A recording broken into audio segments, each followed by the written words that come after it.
Hello and welcome to livealittlehigher.com. In the book Hasidic Perspectives, a festival anthology by Rabbi Alter B. Metzger, and it's an adaptation of the discourses by Rabbi Menachem Mendel Schneerson, the Lubavitcher Rebbe.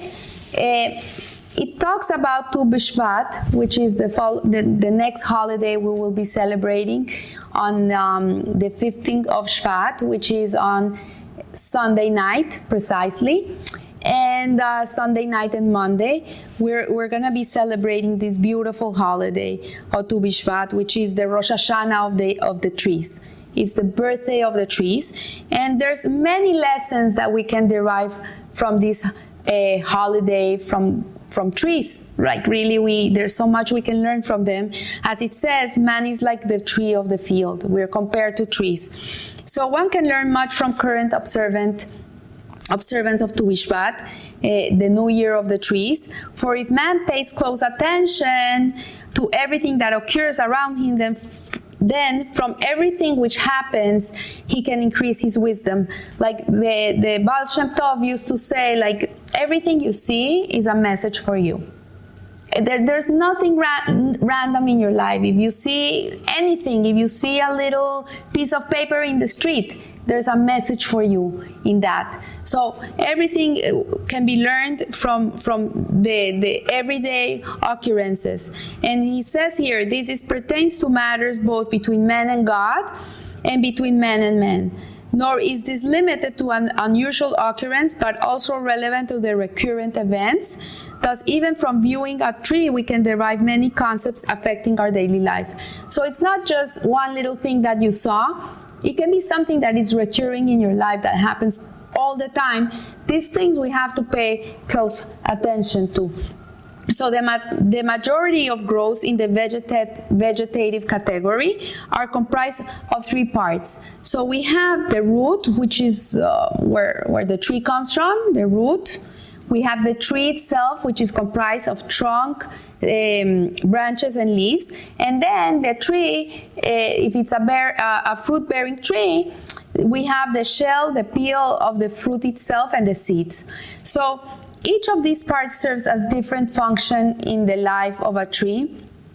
And it's only by means of the roots that the tree stands firm and upright. So the part that is unseen, that you cannot see, really is one of the most important parts of the tree. Like if a tree has no roots, he's gonna fall with any wind. Like when I used to live in Florida, it was very interesting. After a big storm or a hurricane, you would see sometimes like these humongous trees, strong, like you would think like this is the strongest tree in the world, and after the storm they would all be broken, or they would have fallen down, they would be uprooted. And you would see like this humongous tree had the shortest roots. And that's why they were not strong really. In the way you saw them, they looked very strong, but the roots were very, very not strong, and any wind would come and this tree would just break or fall down. So we see that the roots are firmly embedded in the ground. Then there is no danger that a strong wind will come and uproot the tree. And although the root is concealed from the eye of the viewer, the tree primary vitality comes from the root through its source. In addition, there are other sustaining means, but the roots of the tree is what flows. All the water that goes into the tree comes from the roots. So as for example, the leaves absorbing necessary nutrients, like the leaves also, they photosynthesize, they need the sun gives the tree other nutrients to be able to look beautiful. And the sun, we need the sun for the tree to grow and to be strong. But the roots really, which is that part that is unseen, is a very important part. So the trunk is the major part of the tree, what we see, the biggest part of the tree. And with the passage of time, this trunk grows. Like, you know the age of a tree by the different circles it has in the trunk. And And also, depending on how strong the trunk is, the amount of branches and leaves of the tree are going to increase. So it's particularly through analysis of the tree's trunk that the experts can determine the age of the tree.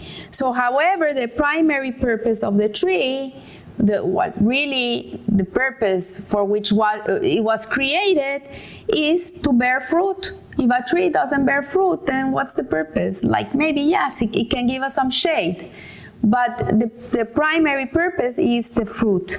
And the tree's fertility is on the most part evidenced by means of the seeds taken from that fruit and planted to cause the growth of other trees. So the fruit are the ones that are going to plant other trees.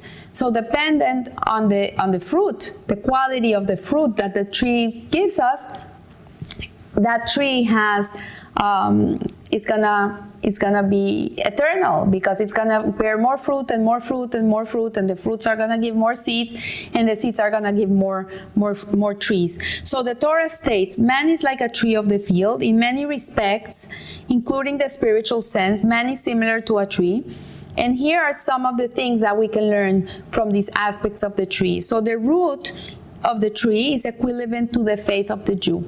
The faith is something that is internal. It's something that a Jew carries inside of him. It's not something that you see. So in this manner, he's connected with the realm and the source of his life. When a person has emunah and bitachon, when he works on this part of himself, then he's very much connected to his life force. He's being sustained directly by Hashem, by the energy of God, by the Ein Sof. So even if one has matured to significant levels in the study of Torah and the performance of mitzvot, the vitality of a Jew is derived from his faith in God. This is what sustains a Jew. This is where we get our nourishment, really, is from our faith.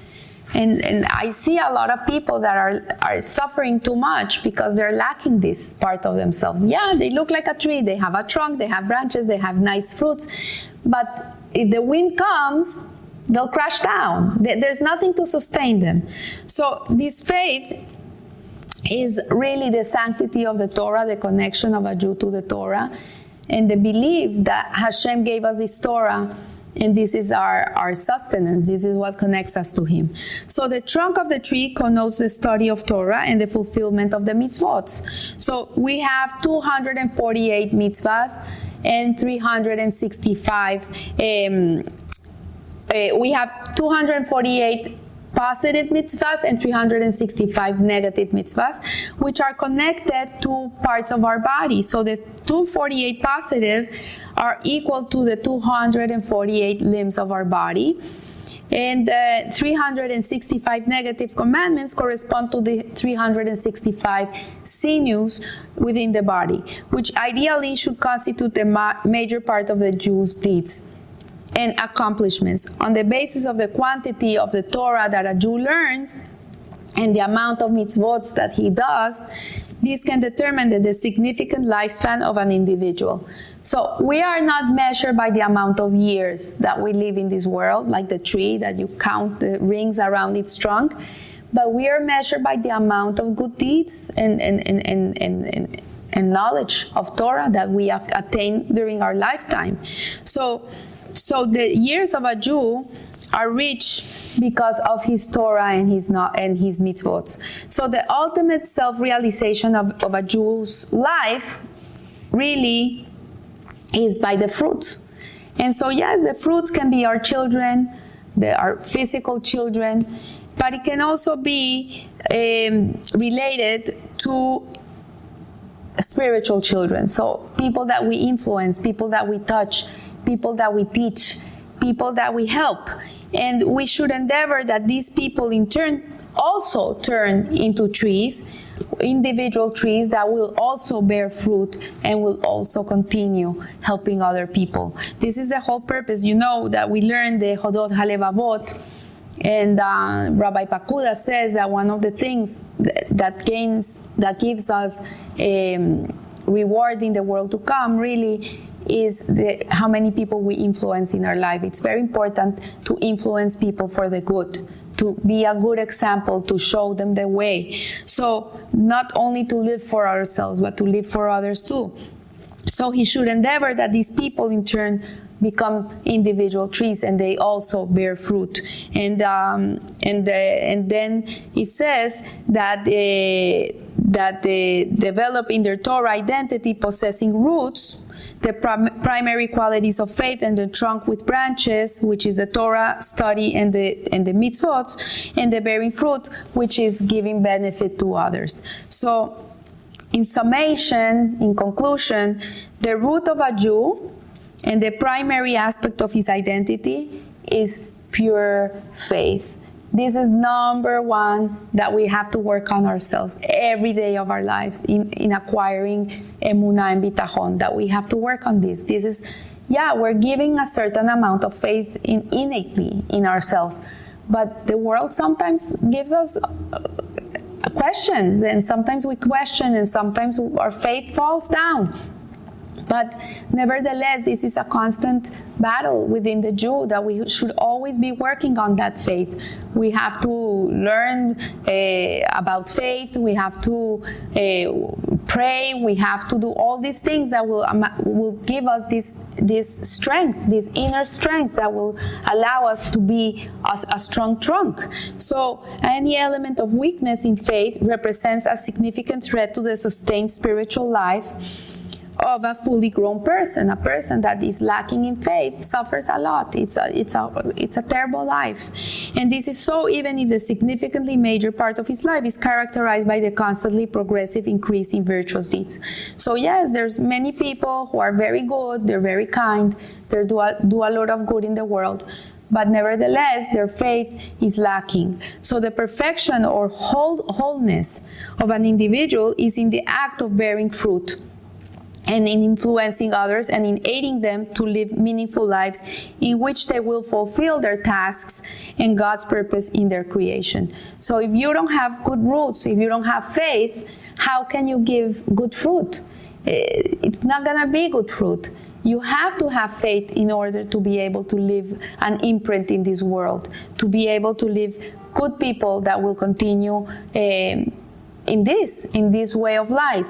So does the actions of the individual bear fruit, and this fruit in turn bears other fruit. This sustained sequence, constantly progressing and bearing the fruit of Torah and mitzvot in future generations,